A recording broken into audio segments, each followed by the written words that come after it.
The lion wrapped her paws tightly around Paul's leg, sinking her razor-sharp claws deep into his calf. Paul screamed as he struggled to escape. And then, things went from bad to worse. This is the Miracle Files. I'm Emily Jones. And I'm Holly Worthington. We're two sisters who love a captivating true story, but we're also seeking more light in our lives. So we're on a mission to find and share unforgettable, uplifting stories of God's miracles. We hope you'll join us on this journey. Welcome back to the Miracle Files. We had such a fun weekend because Holly got to come out here and visit me in Colorado.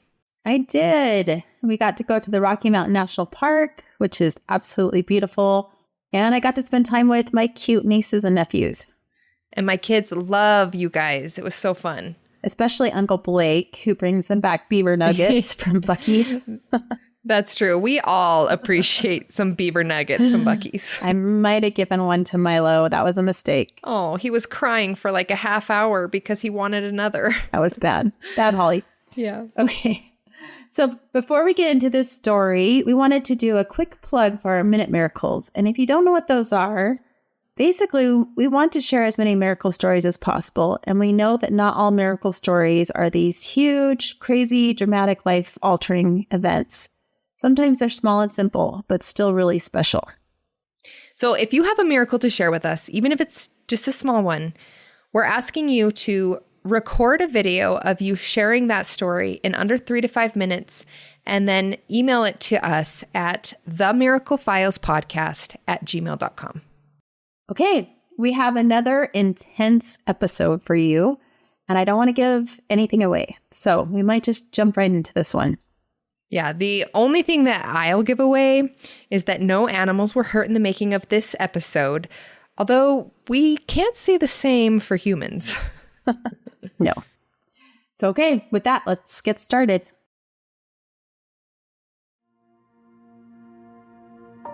In 2011, 20-year-old Paul Oakey was a missionary in Guatemala. He had been there for over a year, and up until now, his experience had been memorable and inspiring. He loved the people and lush landscape of this country, known to many as the land of eternal spring. There is a lot of poverty. I mean, there's a lot of homes that we visited that were, dirt floors, cinder block walls, and a corrugated steel roof. They would make enough money that day to pay for the food that day. And a very simple life. Now, they're some of the happiest people I've ever met. It was a beautiful, humbling experience for me to see that perspective and to see that reality in a lot of people's lives. It was July and another sunny day in Guatemala. Each week, Paul and his fellow missionaries took a day off to rest, do household chores, or visit local destinations. Today, they decided to do some sightseeing. Paul and 15 other missionaries drove their vehicles down to Esquipulas, a small town near the Honduran border. They started their trip off by visiting the majestic Basilica of Esquipulas, the largest Roman Catholic cathedral in all of Central America. The group then decided to head to a nearby zoo. Well, nearby as the crow flies, but there wasn't an easy path to the zoo. They drove as far as they could until the road became too narrow. It was kind of just in the middle of this little valley, mountain hills on each side, lots of trees, kind of in this somewhat jungly climate. The only thing in this little area was the zoo, and we had to hike down to it, down this single wide road. To get to the zoo, we crossed this little creek on like a 2x8 plywood to get over to the other side of the creek down in this nice, beautiful valley. As soon as Paul entered the zoo, he noticed that it was a little different from what he'd experienced in the United States. The animal enclosures seemed far less secure. In fact, some of the animals could reach right through the bars and touch visitors. Yeah, the zoo is nothing like you'd experience here in the United States. In the zoos in the United States, there's the animal, and then there's a fence, and then like a moat, and then another fence or cage, or there's a lot of precautions involved. Obviously, in a third world country, they're not going to be as concerned. They don't have regulations and protocol on all of those things. For example, one of the missionaries had their camera ripped out of their hand by a monkey, ripped it out of his hand and pulled it into the enclosure and smashed it all around. And the alligator exhibit, it was kind of just like a little concrete pond with a chain link fence around it, like a 4-foot high chain link fence. The group of missionaries meandered through the zoo until they reached the African lion exhibit, a large enclosure where all the missionaries stood on one side and 2 lions sat in the middle of the cage. We had heard from other missionaries in the past that there were some baby lions that we could potentially hold, but we got to the lion exhibit where the adults were. There was a female and a male. And this was when Paul got an idea. He thought he could get an excellent photo if he went behind the lion's cage, where he could capture the whole group of missionaries as well as the lions. In the front of the cage, there was a horizontal bar that kept the crowd a couple of feet away. In the back of the cage, there was no bar. Paul could get right up close. Paul climbed up on a ledge where he could get a better angle of the missionaries. I decided this would be a good opportunity to take a picture of all the missionaries with the lions, and so I went to the back side of the exhibit. I was standing next to the bars, and I was looking down at my camera. Little did Paul know that the back of the cage was where the zookeepers generally fed the lions. As Paul was busy checking his camera, he was completely unaware that he had caught the attention of the female lion. She crept stealthily toward him. With Paul still looking down, the lioness inched right up to the bars. She had her prey in sight, and it was Paul. Without a moment's notice, she reached a giant paw through the bars of the cage. Out of the corner of my eye, this female lion had snuck around the enclosure. I didn't see her till just the last split second, and she reached through the bars, and then she grabbed the outer part of my right leg. So she just sunk her claws right into the leg and pulled it right up to the bars. And then immediately after, it must have been another second after, she got her right paw through to the inner part of my right leg. She was trying to get her mouth through, but the bars were too close to get her mouth through. And also because her arms were through different bars, she couldn't pull my leg into the enclosure. And I was kind of pinned. My leg was pinned to the bars. I grabbed the bars with both of my arms and I was trying to pull my leg away from the enclosure and from her grasp. As much as Paul struggled to free his leg, it was in vain. He was trapped with the lion's razor-sharp claws sinking deep into his calf, and her paws wrapped tightly around his leg. Initially, none of the other missionaries had seen the lion grab Paul, so Paul was the only one who knew what was happening. So I yelled for help, and I guess I could use some stronger language to help them understand this. It was a serious thing going on. The missionaries finally realized Paul was in trouble and started to run to the other side of the cage. But then, things went from bad to worse. Paul's struggle and yelling didn't just alert the missionaries. It also drew the attention of the male lion. I had both hands on the bars, and as I was trying to pull my leg away, the male wandered over and grabbed my arm and pulled my arm in. And so my chest is pinned to the bars. I'm facing the lions. Now my arm is inside the lion's grasp with his claws and his teeth. At this point, not only was Paul's leg still pinned in the female lion's giant claws, but his chest was pinned against the bars. The male lion jerked Paul's arm inside and began chomping down and crunching into his flesh and bones with its sharp teeth and powerful jaw. There's nothing really that happens except for you go into like this primal mode. You have all this adrenaline. You can't go anywhere, and I wasn't going to submit to my defeat at this moment. And so with instinct, you just start fighting back. And so I reached through with my right arm and I just started punching this lion as hard as I could in the head, and I cut up my hand pretty good. The other missionaries watched in horror as Paul fought for his life.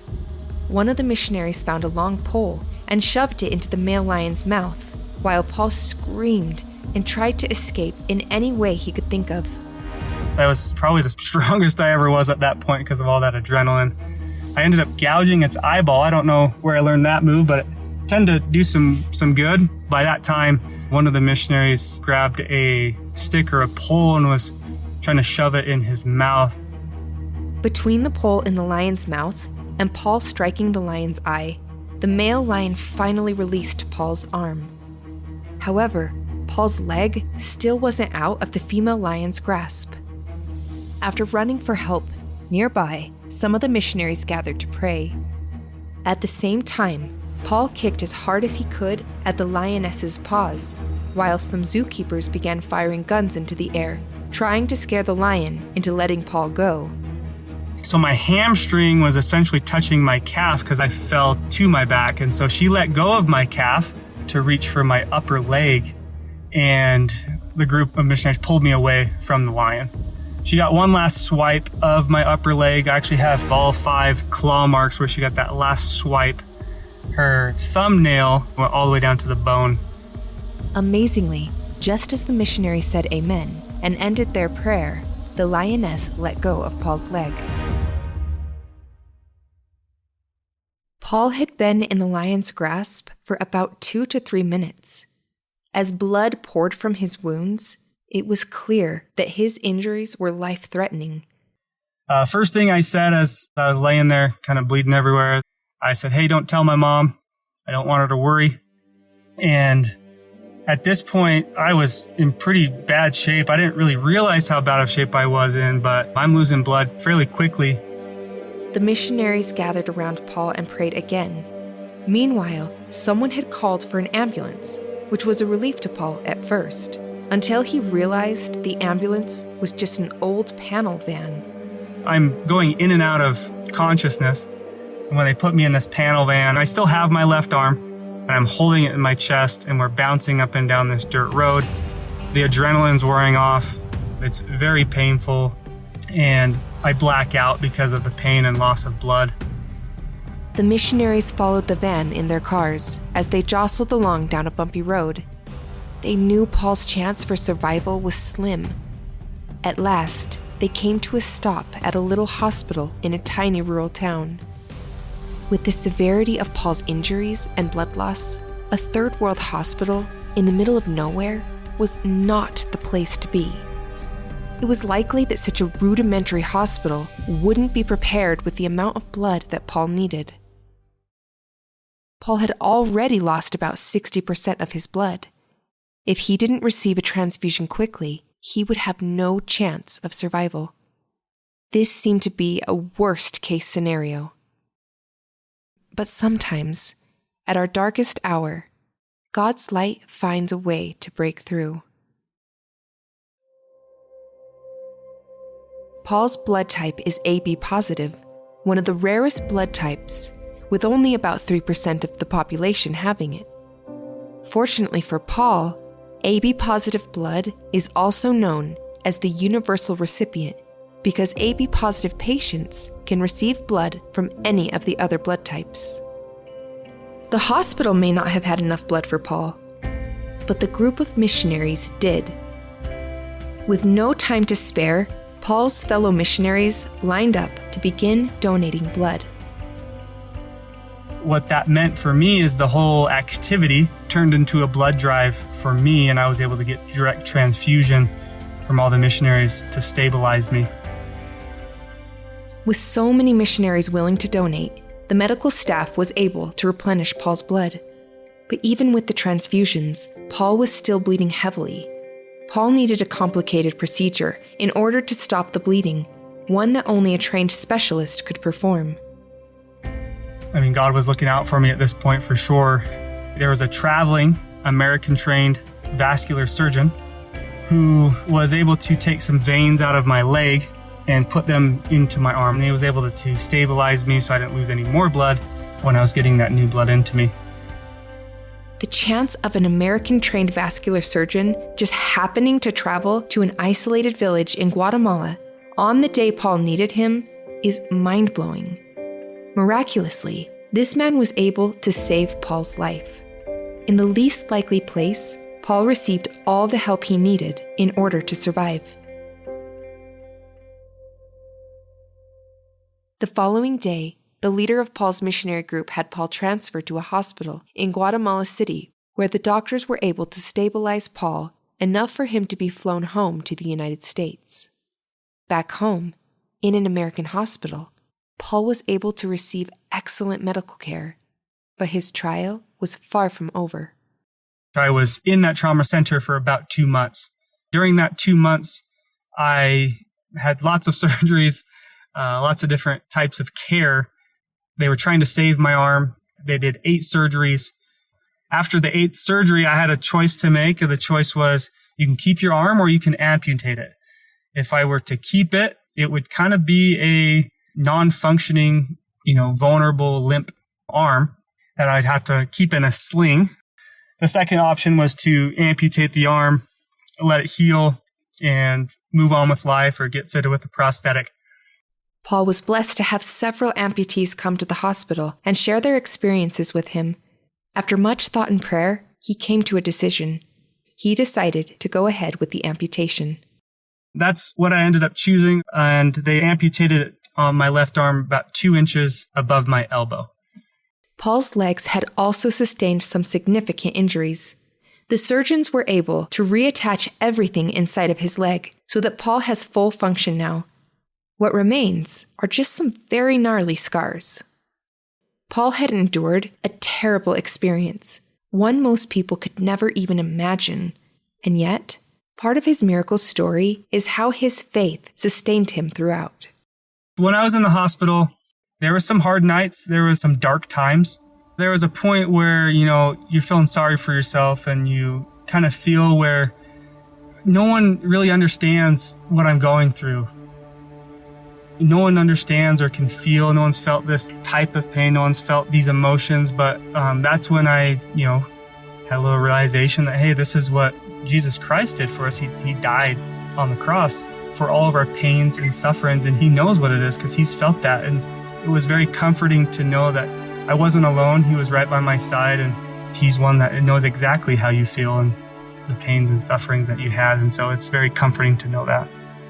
Another piece of Paul's miracle story is what happened because he was forced to return home early from his missionary trip.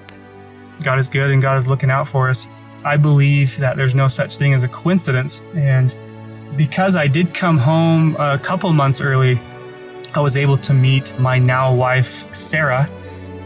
She would have moved out of town by the time I got back, and I was able to connect with her. And we've been married for over 12 years now. And I kind of joke that Adam, gave a rib for Eve. And I just tell people I just gave half of my left arm for Sarah. And I think that was a good trade-off.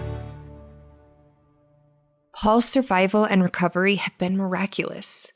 Sometimes people ask him what he would do if he could go back and change anything. His answer might surprise you. I wouldn't go back and change anything.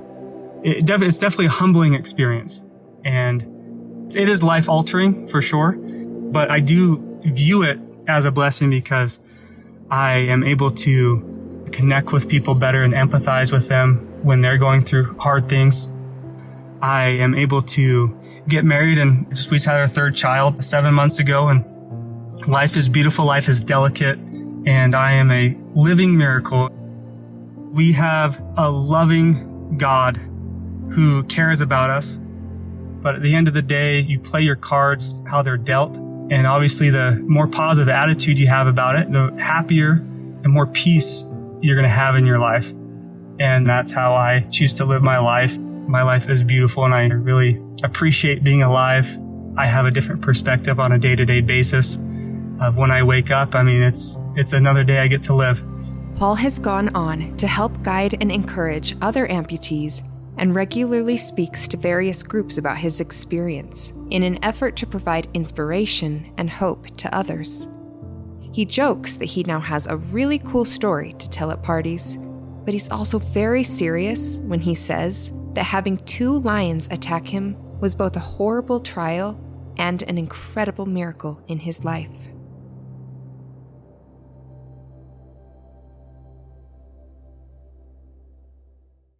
Well, that was a crazy story. I can't even imagine what that must have been like to feel that lion's claws and teeth sinking into your body. I know. It's so amazing Paul survived. It really is. And the thing that stood out to me the most is that Paul's blood type was the universal recipient. My blood type is O negative, and that means I can give blood to anyone, but I can only receive blood from people who have O negative blood, and that's only like 7% of the population. So if I had been in his situation, I would have died. There wouldn't have been enough blood for me to survive that. So it really is a miracle that he had the right type of blood. And there just happened to be an American-trained traveling vascular surgeon at this little Guatemalan hospital. Yeah. I mean, that's unbelievable. It's crazy. Our parents went to Guatemala a couple of years ago to do some volunteer dental work for orphans. And we both went there with them for a period of time and visited them. Yeah, it was beautiful.